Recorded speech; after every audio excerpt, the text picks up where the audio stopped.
Hey, hello everyone, welcome back to my channel. This is Kavita Shetty. Today we are going to see course 205 Understanding Disciplines and Pedagogy of School Subject. So I have prepared some important handwritten notes. I hope these notes will be helpful. So in course 205, as we all know, there are 4 units. First 2 units will be based on the subject you have taken. That means it should be based on the subject content like history, physics, ICT, English, geography, economics, commerce, etc. So the last 2 units will be based on the pedagogy of school subject. So there will be some common concepts. So when we are focusing on the first 2 units, we should not forget that we have 2 more units which is based on the pedagogy. So here we are with the pedagogy of school subject. So let us start with the video, and also if you are new to our channel, then please subscribe our channel. And those children who want genuinely to study and score well, I request you all to share these videos with your friends as well. So let us start with the video.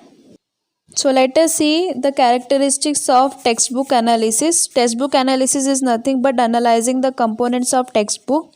So let us see the characteristics one by one. First is physical features like size of book, convenience for handling and carrying.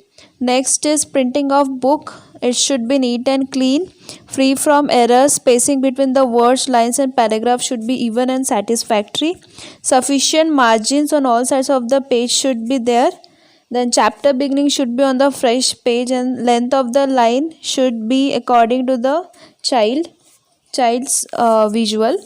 Next is type of font size. Different type font size should be there for the title, text and captions. Also the font size should be suitable for the age group, and it should not be straining to the eyes. The paper used in textbook should be thick enough, durable, smooth and of good quality.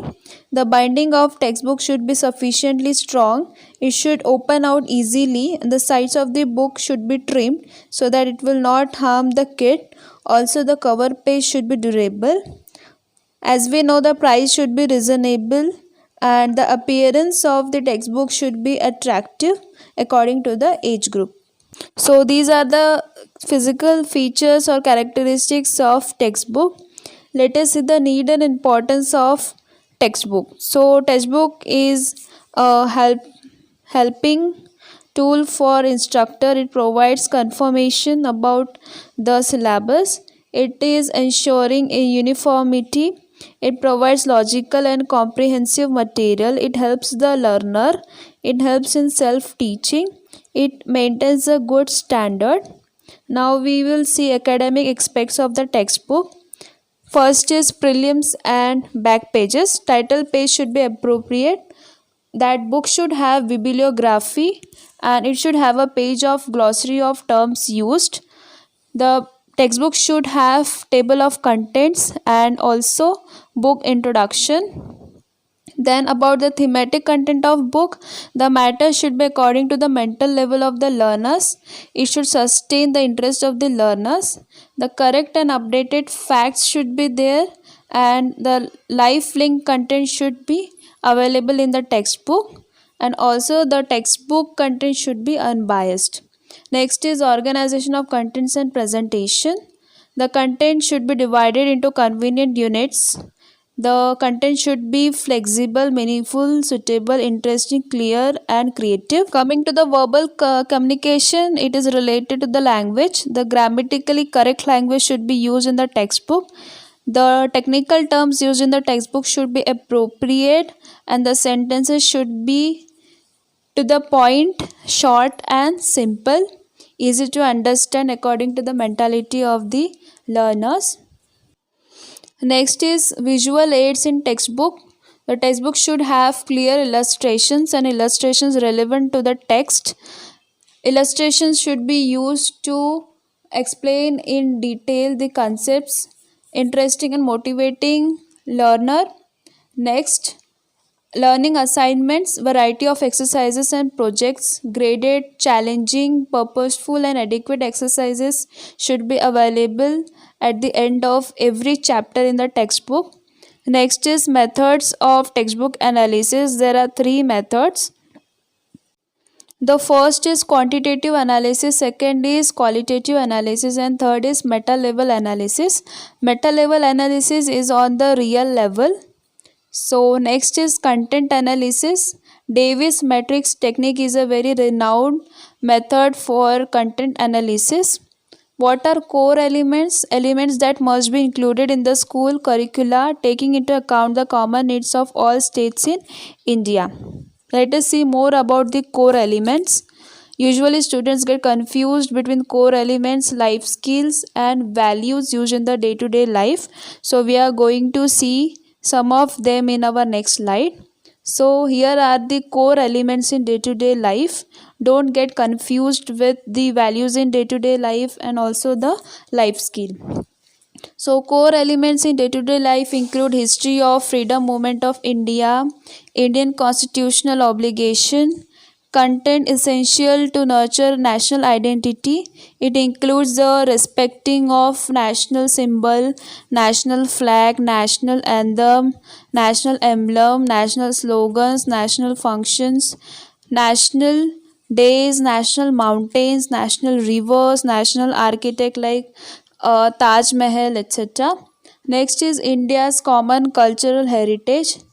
Next is democracy and secularism, equality of sexes, protection of the environment, removal of social barriers, observation of the small family norms, inculcation of scientific temper.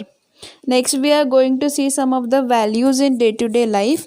They are sovereignty, socialism, secularism, democracy, republic, justice, liberty, equality, fraternity, dignity of the individual, unity and integrity of the nation, international peace and just international order, and fundamental duties. Next is life skills of day to day life. Self awareness, empathy, critical thinking, creative thinking, decision making, problem solving, interpersonal relationship skills, effective communication, coping with stress, and coping with emotions.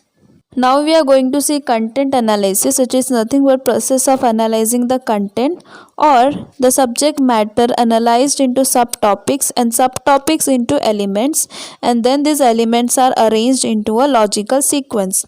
For example, we take the content into subtopics like density in physics, samas in Hindi, change of season or change of temperature in geography.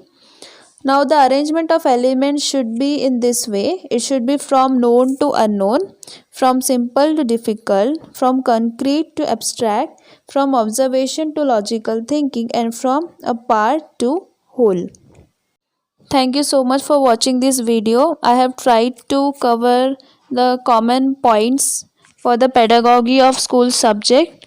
So I hope this video will be helpful for you from the exam point of view. So see you in the next video. Till then, study well, be focused and take care of yourself. And the last but not the least, all the best for your exams. Bye bye.